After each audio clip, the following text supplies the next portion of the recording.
All right, floor is open. Any of you who has a question, and then Paul, you will be monitoring questions online. What you can do is stand up, say who you are, and ask your questions. And if you want to address it to one in particular, please do so. We'll take 3 questions, and then another batch of 3. Off you go. Okay. No, many thanks for the very interesting talk. So my name is Pavel Sikora. I'm from the European Central Bank, DG Legal Services. Thanks for the interesting data shared. I was wondering whether we could also address a more broader question relating to education, which has relevance for all the factors which were discussed here, like the life prospects, the understanding what the ECB does, and overall also the war on talent mentioned by Mr. Knott. And this is the educational achievement, where there is also a gender gap, roughly also like 20 percentage points, but going in the opposite direction. So only about 40% of men in the EU achieve tertiary education, so university or other tertiary education, while 60% of women. And I'm wondering what the ECB and maybe the Eurosystem intends to do about closing that gender gap, also considering that the ECB is investing quite heavily in the education of women, roughly 200,000 euros per year, and also in areas which are not necessarily directly relevant for the ECB, like space engineering or bioinformatics or biostatistics, and also in areas where women actually graduate more than men, like economics. So I understand that we see a relevance for education, like for central banks to engage in supporting education. And I would like to know what you would like to do in order to close that gap. I would address it primarily to Mrs. Lagarde. Thank you. Poor men. Yeah. They are suffering a lot, aren't they? Okay, I'll come back to you. We're taking 3 questions. So 2 questions. Isabel, my only female colleague on the Governing Council, so it may well be that they graduate more, but they're not that many in those circles. So thank you very much for this fascinating panel and for also choosing this important topic. I actually wanted to come back to a point that Claudia raised, which I think is actually quite interesting. So we all know money and finance is also about power. And so what Claudia said, and I think it's probably right, is that this gap in financial literacy then has broader implications. It has an impact on educational choices. So whether you study economics and finance, that then has an impact on where you end up, whether you end up in the financial sector, whether you end up in a central bank. And in the end, maybe the gap in financial literacy explains why you, dear President, and I are only 2 women out of a governing council with 26 members. And then that, of course, also has an impact on the decision making. So what does the panel think about this? So I think, I would actually also like to thank Anna Maria for the excellent work that she's done with many of the colleagues here also at the ECB and tell you how hugely important this is, what you're doing. Thank you. Thank you, Isabel. Yes, Bernard. Bernard Stricker, address myself to you, Madam President. And actually, I checked before I came here. On our external website, nor in the Eureka training system, do we have any course on financial literacy or any kind of presentation that we give to people coming to the ECB. Every day we have classes streaming through the ECB. We have even pensioners, we have people of all ages. Why don't we offer them something on financial literacy?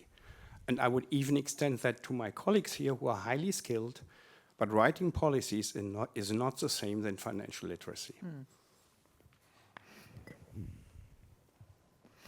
You know, thank you, Bernard, for your question. You actually answered your own question by saying that we do not have a financial literacy class on the website. And I believe, but you know, I stand to be corrected because I don't have the answer to everything. But I believe that it has been sort of historically the case that within the Euro system, we have considered, and this is part, you know, before my time, that national central bank were the primary port of call when it came to financial literacy, when it came to education, when it came to training.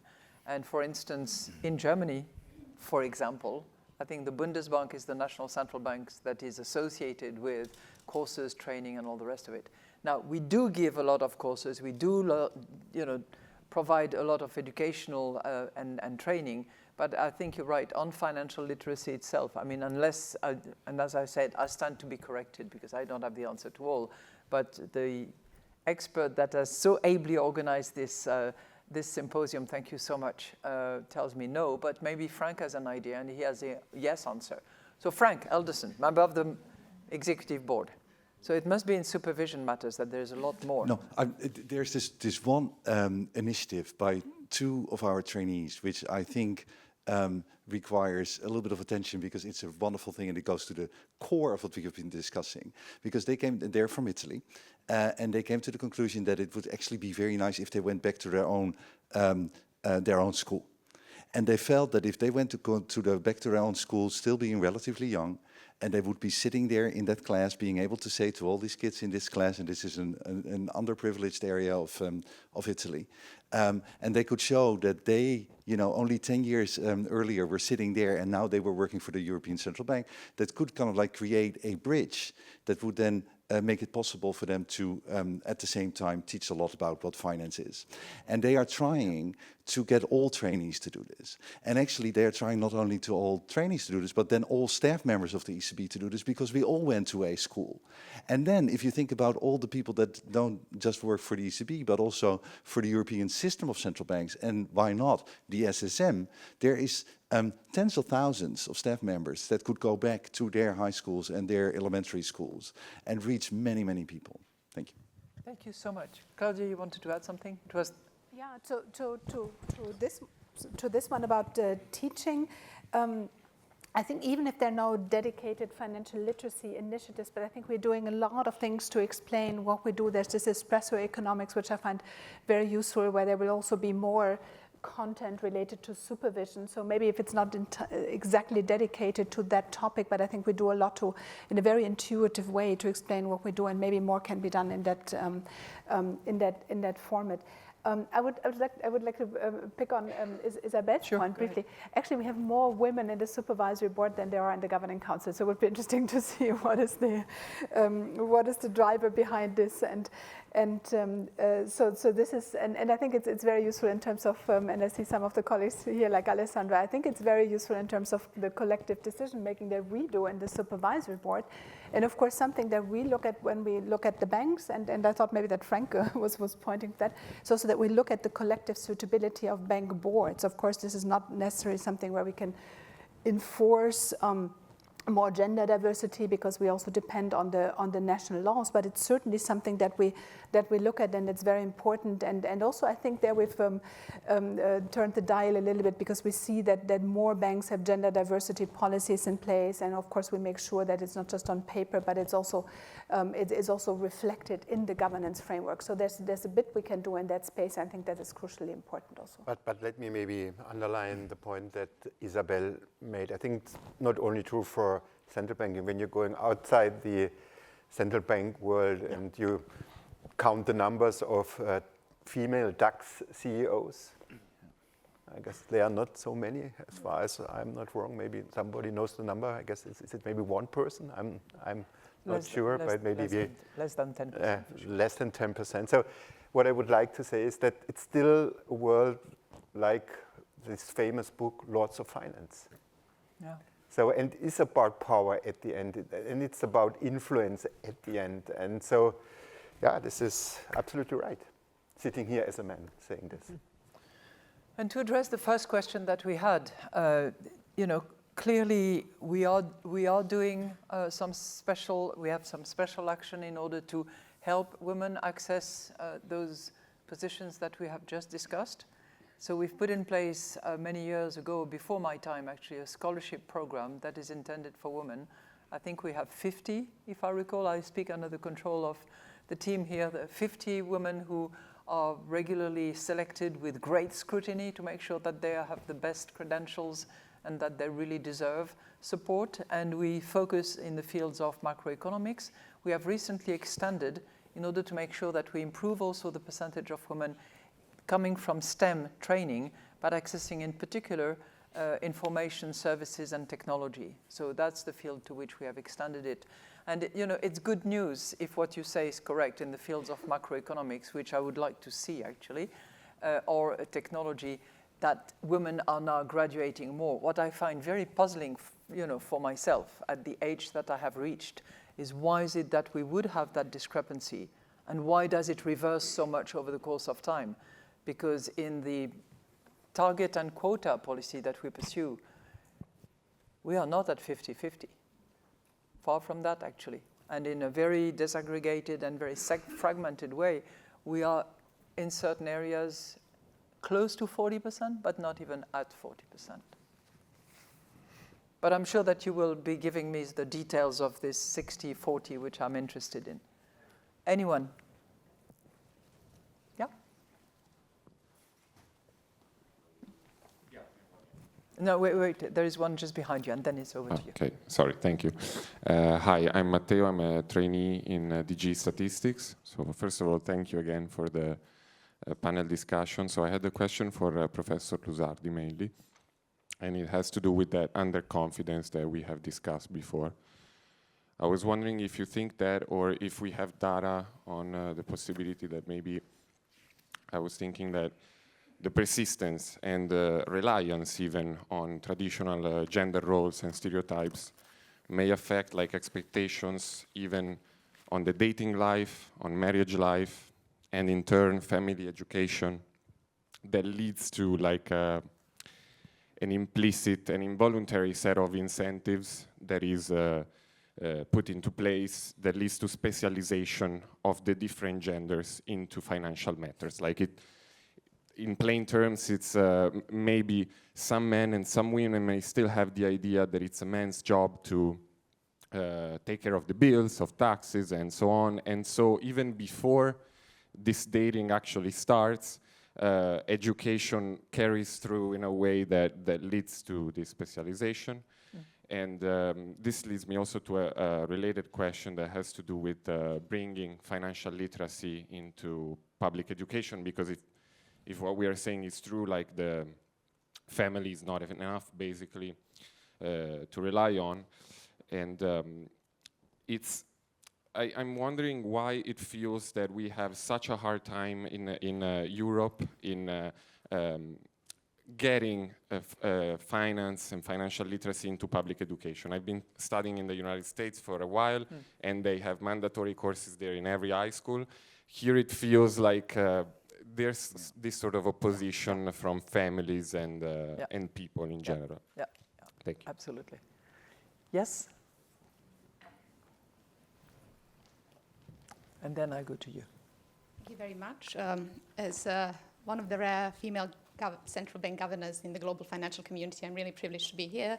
But I also was very privileged to listen to very passionate presentations of presidents of the Netherlands bank, Deutsche Bundesbank and Banca d'Italia. And I'm wondering, given the fact that the financial literacy and financial female leadership has been one of the driving forces of my agenda, be it at the helm of the National Development Bank or in the central bank, and that we cannot separate leadership from financial literacy at the sort of, well, targeting the top echelons. Whether there might be, in view of the implementation of the Directive of Women on Boards that Claudia was referring to, scope for the European Central Bank being at the helm of the European Financial Literacy and Leadership Network, because I believe that that would actually help replicate successful practices that we have in central banks in some of the countries. And I dare say that my country is, well, front runner not only in the region, but also surpassing quite a number of EU economies in terms of impact and results in driving this agenda. I'd be interested in seeing what the ECB president, but also the other panelists think on that. And back to one of the comments made by President Nagel on the situation in DAX and situation in Germany and implementation of the directive. I have to say that I was ambassador in France during the time when President Lagarde was Minister of Finance and Economy. At that time, she was at the helm of initiative again of economic empowerment and economic representation of women at highest level. Back then, in France, women were at 15%, at CAC 40, In 2021, they surpassed 45%, so it is possible. That's right. Thank you. That's right. The power of the law and a few people to lead it. You're absolutely right. So a third question coming from the web, and then we'll come to 3 more questions and turning also to your side, because otherwise it's not fair. Over to you. Yes, hello. So I'll be reading a question from online. This one comes from Marcella Flood from the Central Bank of Ireland. It's a short question. She asks, how do we leverage the work already done, as we heard from the Netherlands, Italy, etc., so that we can bring this to everyone in Europe? Good. I think I'll take that one. Professor Lusardi. Yeah. You go. Thank you for this question. You are absolutely right that the gender difference can be endogenous, right? It's not a gene. And we also see that, there can be specialization within the family. So that explains part of the gender gap. But I have to say, we see the gender gap even among single people. So, it's not only that specialization. The other thing is, it's probably not a great strategy, some of the specialization, because the divorce rate is also high and because women live longer than men. Right? So we have to be careful even within that household specialization, which is also to say there is not one single explanation for the gender gap. There is a variety of explanation, and we have to incorporate that. And this is why we also need a lot of initiative, not just one, to address this important gender gap. Thank you. The question from our colleague governor. Do you want to address that? Yeah, no, I think it would be actually quite good if there was, if you look at the Governing Council, for instance, as Isabel pointed out, 26 members, 2 female members, and both from the ECB side, and no female governors around. Of course, in an ideal world, you would have much more coordination. And in a world where quota actually work, and I think they have proven to work in circumstances where they had been applied, it would have been nice if we could also apply that to the ECB Governing Council. Unfortunately, the reality is that the selection of national governors is still seen to be very much a national process where the ECB has little role to play. Little role to, well, if any role to play, I would say no role to play. And so this is, I think, part of the system. We have a centralized, decentralized system in the Euro system, and I don't think any of the governments is willing to give up at this moment the competence to nominate a national governor. But that should not imply that there should not be more pressure on the governance, because role models, the point that Frank made, role models matter an awful lot in the world. And the fact that in Southeastern Europe, we have an IMF constituency with a lot of Southeastern countries, 4 female governors. So why is it possible in Southeastern Europe? Why is it not possible in Northwestern Europe? And by the way, they don't make a mess of the job. They came there to clean up the mess in many cases. Thank you. So let's be fair on this. Yeah. So I, in an ideal world, yes, that would be the case. Unfortunately, I think we're still quite a bit away from that ideal world. But role models, I think, really matter. Christine, you probably have broken more glass ceilings than probably anywhere else here in the world. And I think that matters.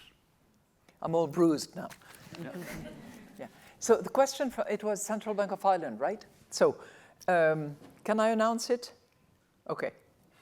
You will be announcing the 5, but we have good news because given the importance of the topic, we're not going to make it a one-shot event, but it's going to be a 3-year cycle.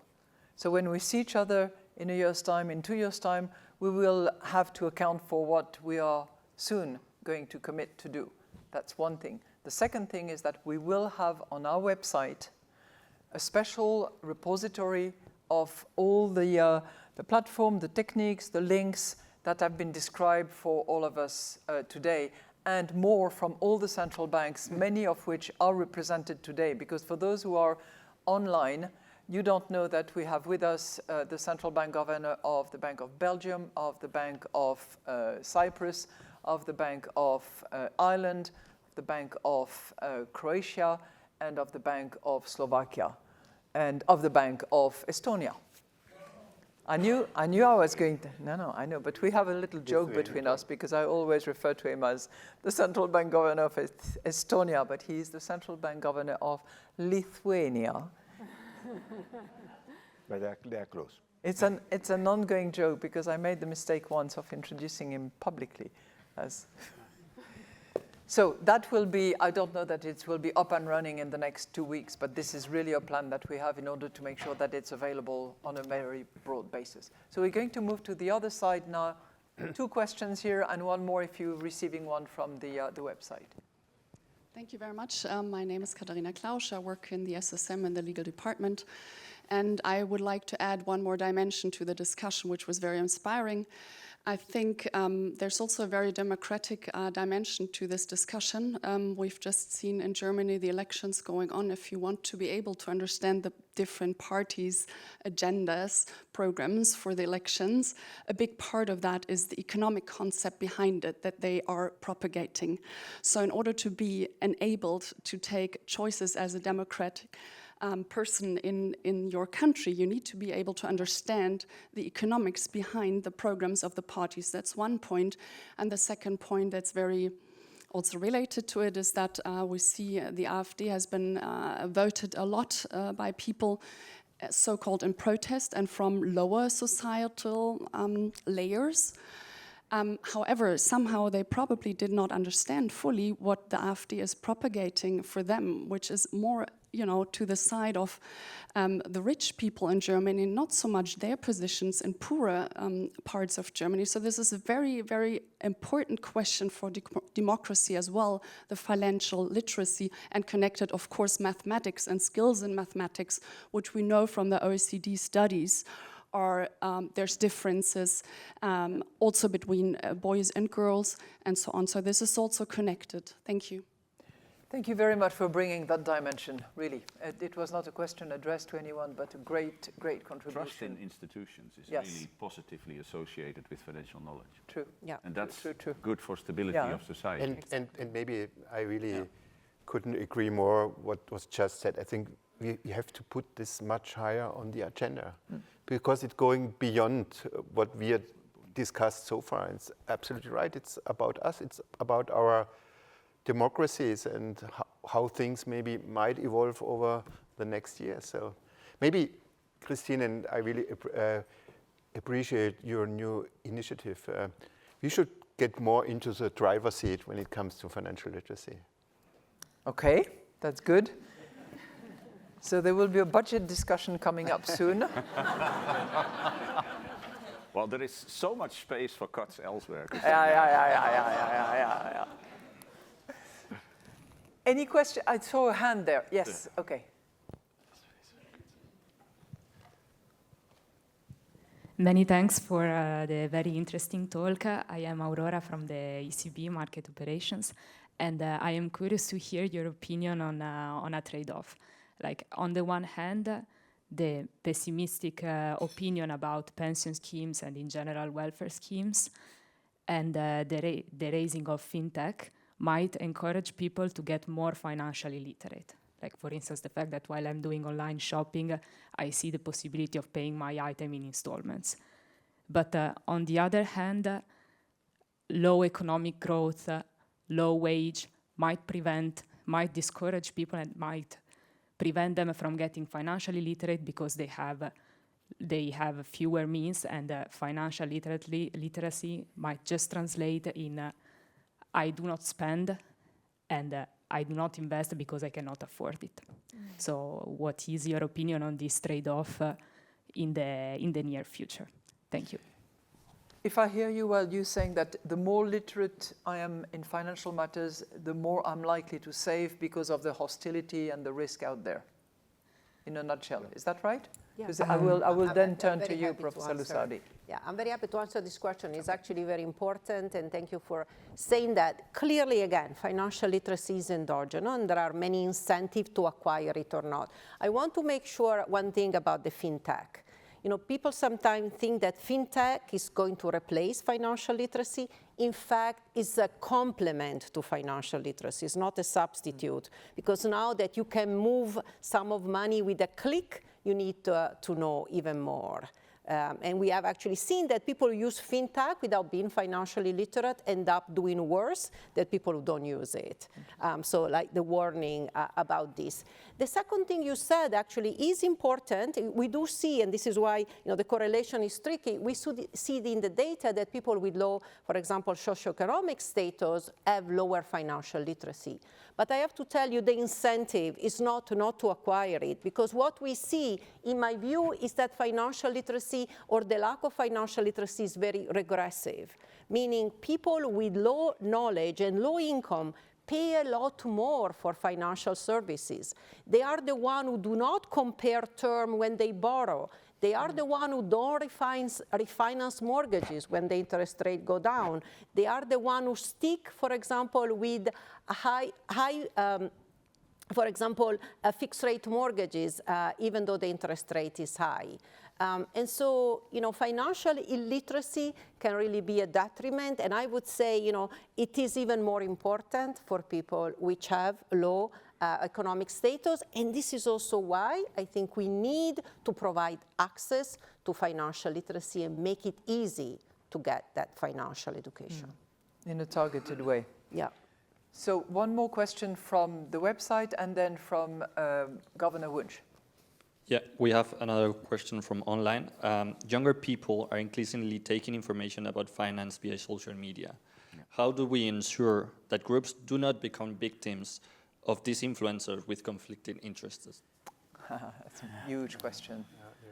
So, you know what? I'm going to save that question for the final round, where I give 2 minutes to each governor to identify their priority. And I think that that's a good one. Pierre.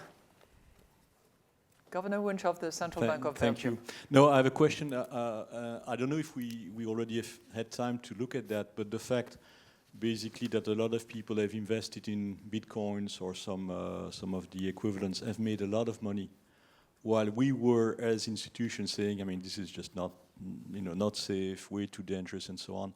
I'm wondering, how big is the damage to the notion of financial literacy when people start saying basically, I mean, the elites have been telling us, and the elites, quote unquote, don't buy Bitcoins because you are going to lose money. And so many people have become, millionaires by investing in Bitcoin. So I wonder if we have already had time to look at that, and I guess to the damage it has done in terms of our credibility in terms of financial literacy.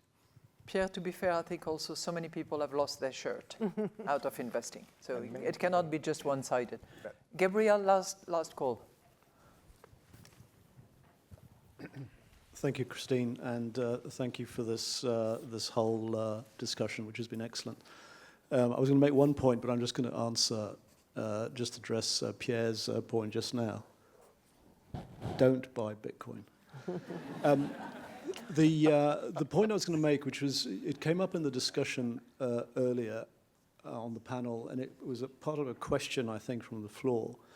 But one of the groups that I think, if we are, in particular at the ECB, going to try and sort of push this agenda more, that we need to connect with is the teaching profession. Because actually, the solution, a very big solution to addressing the issue of gender disparity in financial literacy, but financial literacy just generally for everybody, lies in the early years at school and through the secondary system as well. And I think historically too much effort has been invested in teaching adults. Financial literacy is seen as an adult thing.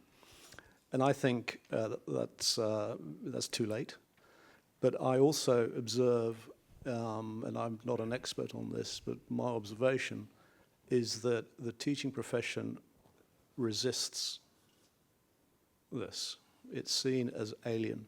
And I think that is a problem, and we'll only solve it if we work with them to address it. Very good point. Yeah.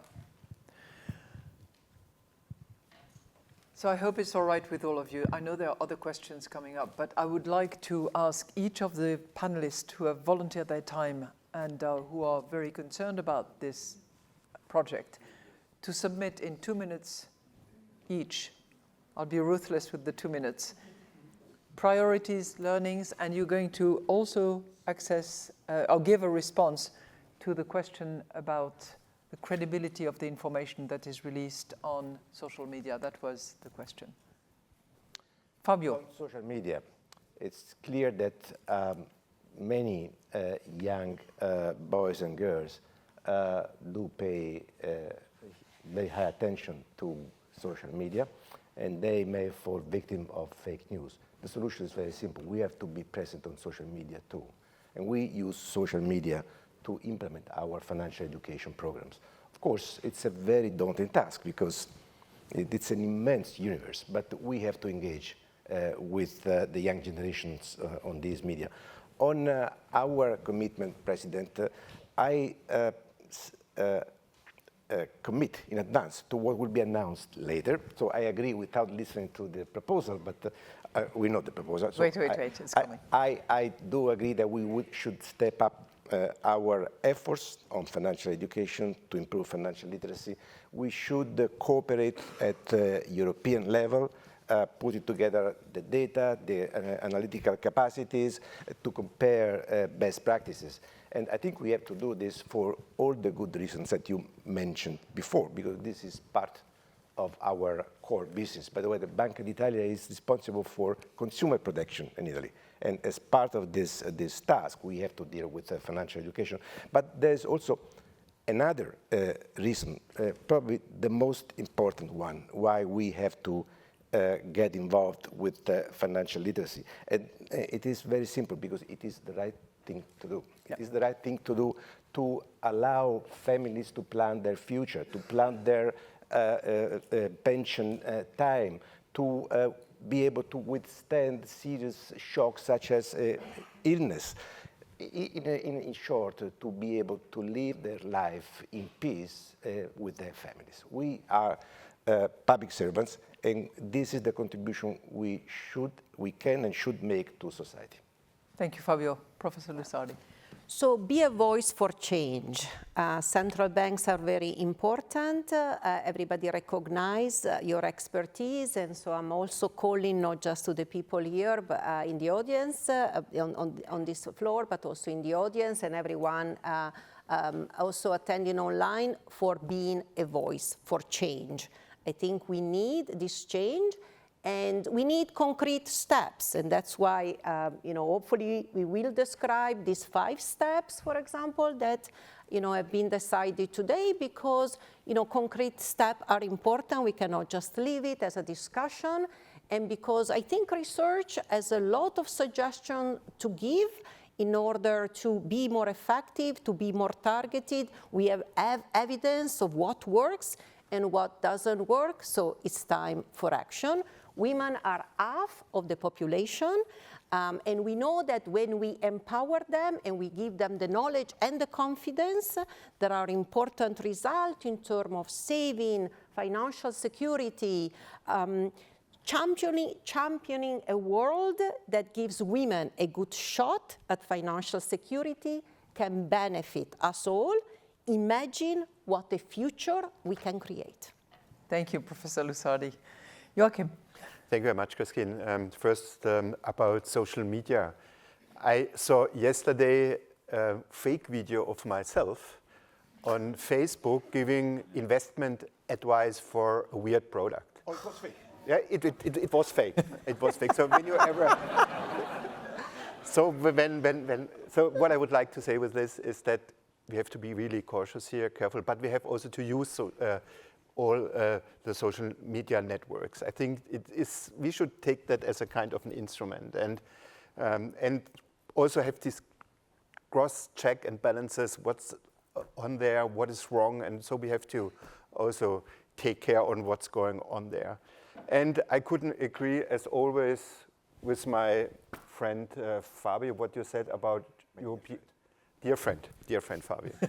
Dear friend Fabio, when it comes to European cooperation, and so I learned a lot here from this panel, that so many things are going on already within the Eurosystem, and we should take advantage of this and coordinate and learn from each other. And at the end, and I couldn't agree more here as well, it is about leadership.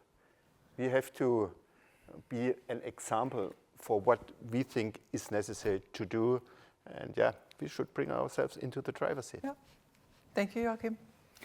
Maybe I'll take the point on crypto assets, because that is, it's an issue that we also had to deal with a lot in the FSB context, and there are strong views. Financial Stability Board. Financial stability on prohibiting versus etc.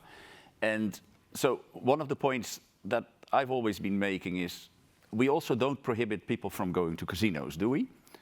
So a crypto asset is a very, very risky investment. But okay, you can make a lot of money with a very, very risky investment. We cannot prohibit people from taking very risky bets in their life, but we should tell them, please do not do so with borrowed money, with leverage. And what it all boils down to is good education and transparency about the risks. And from the household survey in the Netherlands, this is one of the most problematic areas. So if you ask people about the quality of investment advice, this is one of the questions where the scores are actually the lowest. So I do think that in terms, people are free to take investments, but I think it's our role to make sure that people understand the risks, understand what they are buying into, and there I think a lot of progress can still be made, because this is one of the areas where I think, unfortunately, financial literacy is among the lowest. But you would make the same recommendation as Joachim, even though you have not been faked yet. Be cautious. Yeah, be cautious. I mean, I see my kids on TikTok and all these influencers buying stuff, and how can you believe this? I mean, it's so fake, but yet it has a lot of impact. So the only thing you can do is indeed also be active on social media and try to make visible that these are actually commercial videos and not spontaneous videos. Thank you. Claudia. No, I mean, I think it has become very clear that we have two gender gaps, and they are related. Now, one is financial literacy, and we also have a gender gap in finance, the financial sector more broadly, and we need to work on closing these gaps as good as we can. And I think also the measures that can be taken have also been very clear to me. One is, to whom do we teach finance and economics? When is a good teachable moment? I think this is critical. I think we have to also adjust our communication strategies and the channels so that we are not just, delivering information on paper, which we don't do, of course, but I'm just exaggerating a bit, and then others communicate via social media. So we also have to be there. And I tend to believe actually the work we do as supervisors is also providing, sources for trusted information on the financial sector, how the financial sector is working. So I think this is crucially important that we also communicate well. And I would really like to emphasize the point, because I think it was only mentioned once, that Governor Panetta made about cooperation with the Consumer Protection Authority. So many of the national competent authorities that sit around the supervisory board table also have a consumer protection mandate, which we don't have. But of course, the line is very thin between supervision, also understanding of monetary policy matters, consumer protection. So I think there's a space where we can cooperate more within our mandates, and I think we should really explore that space. And they are very worried about buy now, pay later fintech schemes that are, Yeah. So, before you all go, let me first of all thank all of you for being attentive and interested in this matter. Let's take the opportunity of thanking the whole team which has set up that event. And to lead that team, I'm going to call on Stefania Sicola. Wait, don't hold your applause, because she's going to put us to a test of honoring within 1 year 5 commitments that have been discussed. Stefania, you have the floor. Thank you, Madam President, and thank you all of you for being here and taking this opportunity, in fact. And allow me to say we have on the website a new page, hub page, called Financial Literacy in Europe. And this is the page that gathers precisely all the initiatives done by the different central banks in all the euro area countries. So this is an innovative page, and we hope it's going to grow. We will continue to populate it with everything that we have heard. We will continue to populate it also between what's happening today and what will happen, what we'll be measuring in March 26. And we discussed this, and we came to 5 commitments for today. So commitment number 1 is to be voice for change and keep raising awareness in the respective countries, institutions, and communities. Commitment number 2 is establishing a central bank financial literacy network, which will be focusing on promoting financial literacy and addressing the gender gap. They will be sharing best practices, resources, and take action. Commitment number 3 is to enlarge this financial literacy network to the national competent authorities with their consumers protection function. Commitment number 4 is completing and harmonizing a comparable data set across Europe, extending data collection to those countries which lack such data, and creating standardized measures for financial literacy. And last but not least, commitment number 5, enhancing the efficacy of what has been done already in 3 key, what is so-called teachable moments of people's life, which is 1, during early education, 2, when taking a major loan, for example, to buy a house or start a business, and 3, in building one's pension. All these are going to be reflected also on our website, but I thank you very much for really agreeing on these 5 important commitments. So before we give you a round of applause, I'm going to ask each of us on the panel if we agree with the 5 commitments to join the hands of the governors of the national central banks, and if there are NCAs represented at the highest level, to actually raise your hand if you're prepared to honor those 5 commitments. We have 3 years to deliver. Hands up for those who are willing. All right. Photos have been taken, whatever it takes. Thank you. Stefania, thank you very much, and to your team.